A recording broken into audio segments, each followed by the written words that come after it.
Good morning students. Today is 12th May and this is maths lecture for class 10th students. We are going to deliver 29th lecture for class 10th, and in today's lecture we will start discussion on polynomials at entrance level, at NTSE level. So in today's lecture we will start discussion of questions at entrance level for the topic polynomials. As students, you know, in NTSE exam syllabus for maths is syllabus of 9th and 10th maths. तो 9th के भी syllabus को पूछा जाता है NTSE exam में, NTSE entrance test पर, NTSE test के लिए 9th और 10th दोनों के सिलेबस पूछे जाते हैं. ओके, तो इसमें सबसे पहले इस क्वेश्चन को डिस्कस करने से पहले मैं एक बार रिमाइंडर थ्योरम और फैक्टर थ्योरम जो तुमने 9th क्लास में पढ़ा होगा उसको रिकॉल करा देता हूँ. देखो, अगर if we have some polynomial p of x and is divided by a polynomial gx, then we will get some quotient. So quotient is multiplied here and plus remainder Rx. Okay, where degree of remainder is less than degree of gx. ये देखो, ये gx है और ये हमने px को divide करा है तो हमें कुछ क्वोशेंट यहाँ पर मिला and you will get some remainder. So p of x is g of x into q of x plus remainder. ये हमारा जो डिवीज़न एल्गोरिदम है, ये डिवीज़न एल्गोरिदम है. अब इसमें अगर सपोज़ हमें यहाँ पर रिमाइंडर फाइंड करना होता है, if polynomial is divided by x minus a. अगर मैं पॉलिनोमियल को x माइनस ए से डिवाइड करता हूँ, so we will get some constant and will get some remainder. In the case when polynomial is divided by x minus a, remainder theorem says that our reminder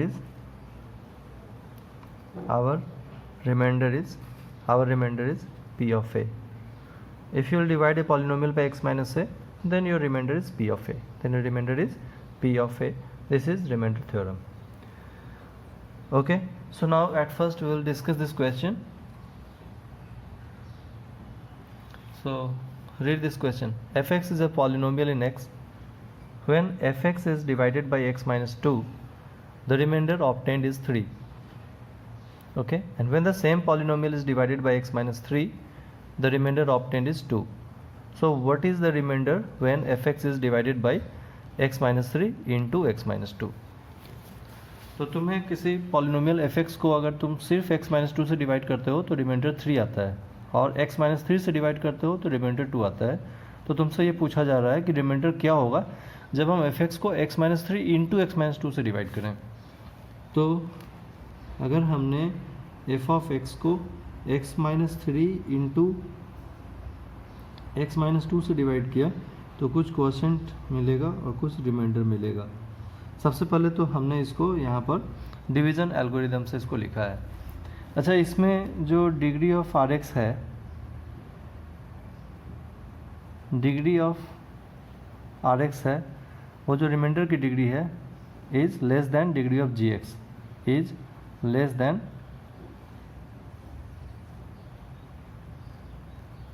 degree of gx. Degree of gx से less होगी, ठीक है ना, reminder की degree, obvious है. तो यहाँ पर देखो, तुमने fx को x minus 3 into x minus 2 से डिवाइड किया. ये क्या है, इसकी डिग्री क्या है? अगर आप इसको एक्सपेंड करो तो तुम्हें इसकी डिग्री 2 मिलेगी, ठीक है. तो अगर हम डिग्री 2 एक्सप्रेशन से किसी पॉलिनोमियल को डिवाइड कर रहे हैं तो जो रिमाइंडर आएगा वो रिमाइंडर कैसा आना चाहिए? वो रिमाइंडर या तो लीनियर आएगा या कांस्टेंट आ सकता है. तो हम लोग उसको इन जनरल यहाँ पर लीनियर ट्रीट करते हुए इसको x minus 3 into x minus 2 into q x, और इस रिमाइंडर को कोई लीनियर एक्सप्रेशन मान लो ax प्लस बी है, ठीक है. हमने रिमाइंडर को क्या लेट कर लिया? ax प्लस बी लेट कर लिया. ये f ऑफ x है. Now if you put x equals to 2, f of 2, तो हमें क्या मिलेगा? x माइनस 3 या 2 माइनस 3 इंटू 2 माइनस 2. 2 माइनस 2 तो 0 हो गया, तो ये पार्ट हो जाएगा 0, क्योंकि 2 - 3 इंटू 0 इंटू क्यू एक्स, तो कंप्लीट पार्ट 0 हुआ, plus a x plus b, x equal to 2 रखोगे तो 2a plus b. Now f of 2 is given. Remainder theorem क्या कहता है कि अगर आप x माइनस ए से डिवाइड करते हो तो your remainder will p of a. तो अगर मैं x माइनस 2 से डिवाइड करता हूँ तो हमारा रिमाइंडर क्या होगा, p ऑफ 2। तो यहाँ पर हमारा जो पॉलिनोमियल है ये f ऑफ x है। तो अगर मैं f ऑफ 2 फाइंड करता हूँ, when fx is divided by x minus 2, remainder obtained is 3, तो f of 2 is 3 given here, 3 given here. इसका मतलब है कि 2a प्लस बी की वैल्यू हो गई 3, 2a प्लस बी इज 3 है। Let it be first condition. So similarly f of 3, अगर हम लोग लिखें f ऑफ 3 यहाँ पर, तो 3 minus 3 is 0 into 3 minus 2 into q x, एक 0 है तो ये सब के सब 0 हो जाएंगे, plus 3a plus b. f of 3 is 3a plus b, and in question it is given that when the same polynomial is divided by x minus 3, remainder obtained is 2, remainder 2 है, तो मतलब 3a plus b equals to 2 है। So you have to solve these two equation now to get remainder ax plus b। okay, चलो ये देखो, इनको अगर आप डिफरेंस कर लो इनका, तो 3a minus 2a is a, b minus b cancel out, and 2 minus 3 is minus 1, so you will get a equals to minus 1, and if you will put a equals to minus 1 in any one equation, suppose in this we will put a equals to minus 1, तो बनेगा minus 2 plus b is 3, b equals to 5, b equals to 5, तो b की value 5 आ गई। तो reminder कितना आएगा, तो r of x को हमने लिखा था ax plus b, ax plus b, so a is minus 1 and b is 5, minus x plus 5, so your remainder will be minus x plus 5, fine, so choice a is your answer। तो इस तरह से remainder theorem को use करके entrance NTSC test के लिए entrance level पर, competitive level पर पॉलिनोमियल से किस तरह के क्वेश्चन आते हैं वो मैंने यहाँ पर एक डिस्कस किया है। इससे रिलेटेड कुछ असाइनमेंट आज मैं अपलोड करूँगा, वो आप प्रैक्टिस करना। चलो कुछ और क्वेश्चन देखें। चलो अब इस क्वेश्चन को देखें क्या है। अच्छा, ये मैंने सेकेंड क्वेश्चन पहले डिस्कस कर दिया। एनीवे ये फर्स्ट क्वेश्चन मैंने रखा था डिस्कस करने के लिए, कोई बात नहीं, अब डिस्कस करते हैं।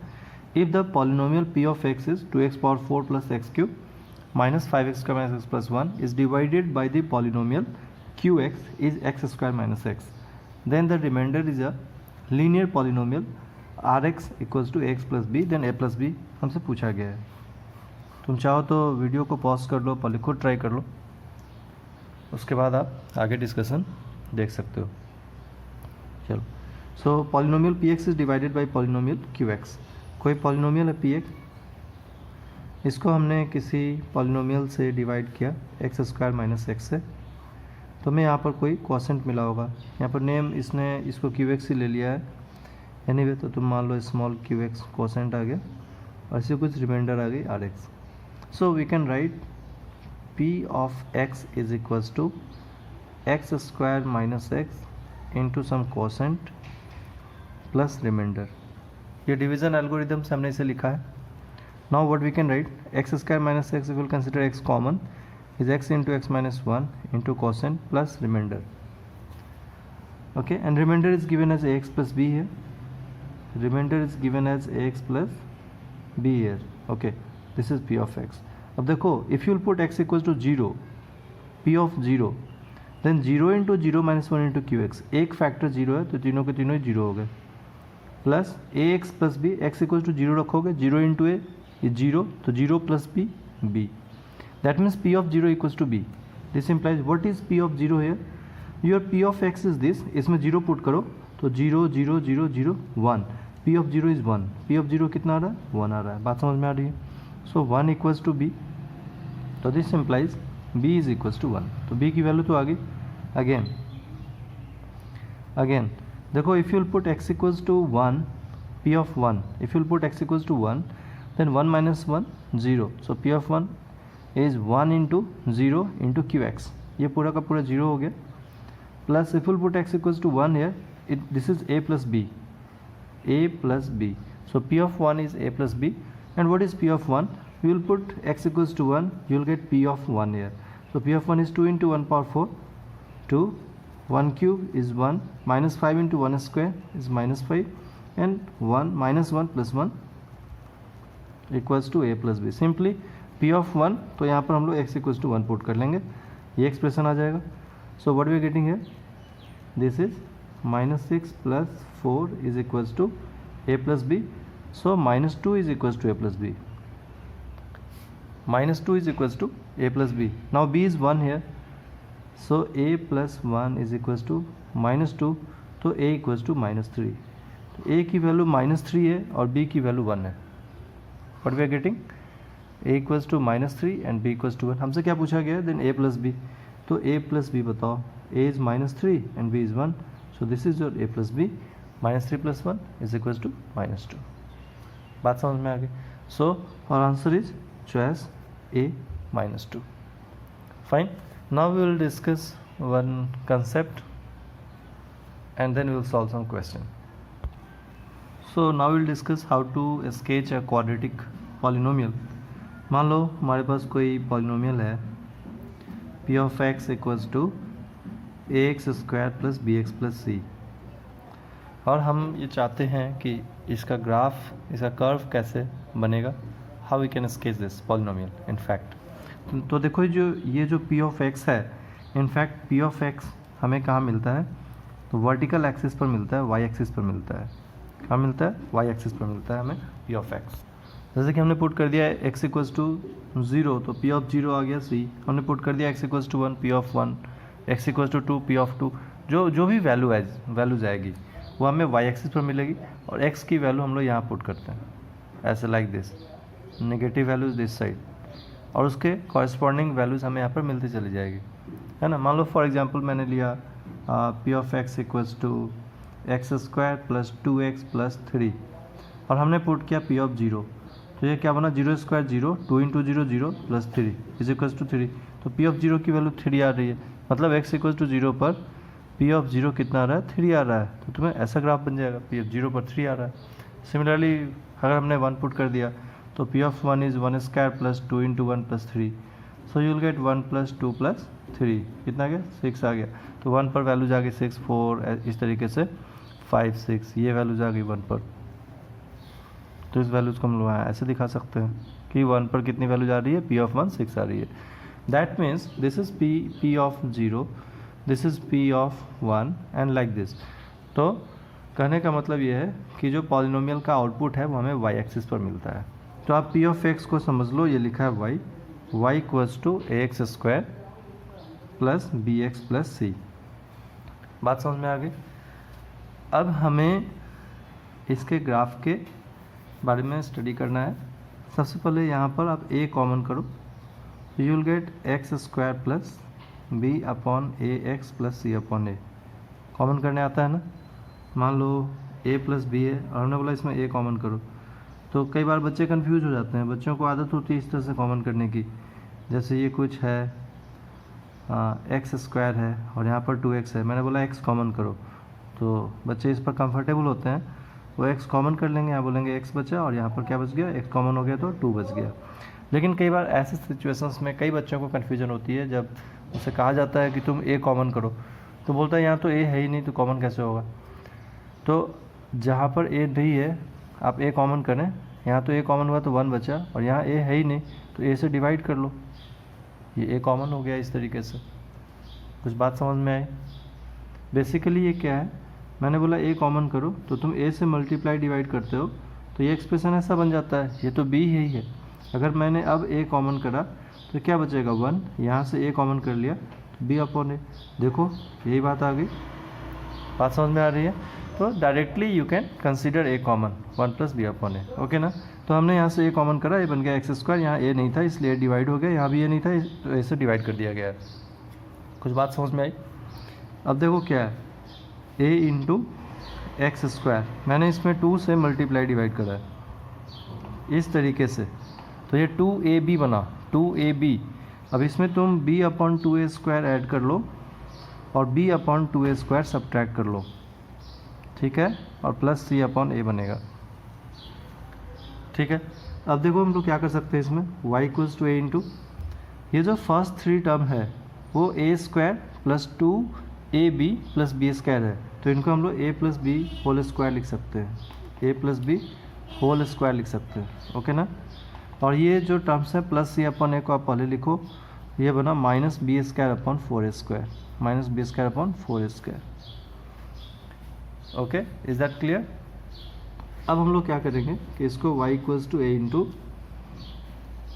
ये तो तुम्हारा x plus b upon 2a square है, इन दोनों में एलसीएम ले लेते हैं। एलसीएम लेंगे, एलसीएम क्या होगा इसका, तो एलसीएम बना 4a स्क्वायर, 4a स्क्वायर, तो यहाँ क्या हो जाएगा 4ac माइनस बी स्क्वायर। इस तरह के एक्सप्रेशन आ गए हमारे पास, ओके। Is that clear? अब हम लोग क्या करेंगे कि दिस सिंप्लाइज, इस a को इधर शिफ्ट कर दो, तो तुम्हें मिलेगा 1 upon a y is x plus b upon 2a square, और यहाँ से निगेटिव कॉमन करना, तो b square minus 4ac upon 4a square, ऐसे फैक्टर बन जाएंगे। देन हम लोग इसको 1 upon a y equals to x plus b upon 2a square, और ये बी स्क्वायर माइनस 4ac को एक लेटर डी से इंडिकेट कर लेते हैं, डी अपॉन 4a स्क्वायर, ठीक है, where d is b square minus 4ac। अब देखो क्या हो रहा है, दिस सिंप्लाइज, इसके बाद यहाँ देखना, इस स्टेप के बाद यहाँ देखो, हमने minus d upon 4a square को उस तरफ LHS में शिफ्ट कर दिया जहाँ पहले से 1 अपॉन ए वाई है, तो ये बनेगा plus d upon 4a square and is equals to x plus b upon 2a square, okay. इसको हम ऐसे लिखें x plus b upon 2a square, और यहाँ से 1/a कॉमन कर लें, तो हमें मिलता है y plus d upon 4a, y plus d upon 4a, okay. तो ये हमारा फाइनल एक्सप्रेशन है। हमने पॉलिनोमियल को, क्वाड्रेटिक पॉलिनोमियल को इस तरह से एक्सप्रेस किया है। इसको आप समझें, लिखा है कैपिटल एक्स स्क्वायर, 1 अपॉन ए को समझें लिखा है 4a, और y plus d upon 4a को समझें कैपिटल y लिखा है।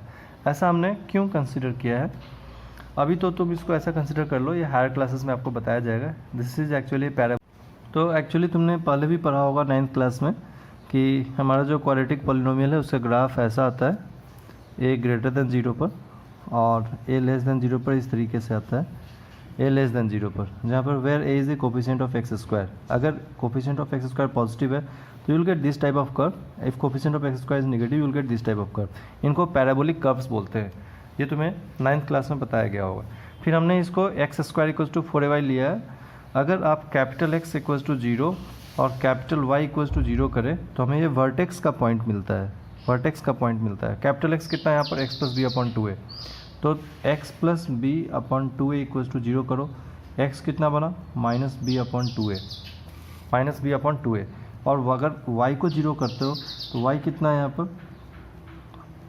कैपिटल y लिया है ना, कैपिटल y की जगह पर क्या लिखा है y plus d upon 4a, तो y plus d upon 4a is equals to 0, so you will get y equals to minus d upon 4a। इसका मतलब है जो हमारा वर्टेक्स है उस वर्टेक्स की वैल्यू हो गई minus b upon 2a comma minus d upon 4a।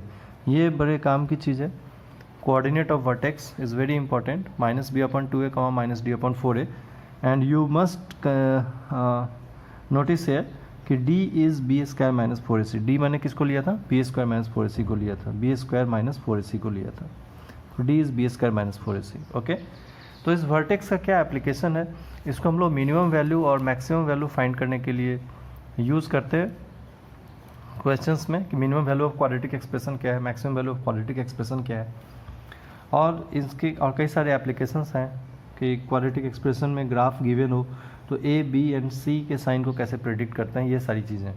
तो ये हम लोग नेक्स्ट लेक्चर में डिस्कस करेंगे, क्योंकि अभी वीडियो की लेंथ 15 मिनट से एक्सीड हो रही है। So we will discuss this things in next lecture. And one thing that today I will upload some assignment related to polynomials at NTSC level, okay, and please try to solve that assignment, and in next lecture we will discuss few selected question of that, okay. That's it for today. Thank you.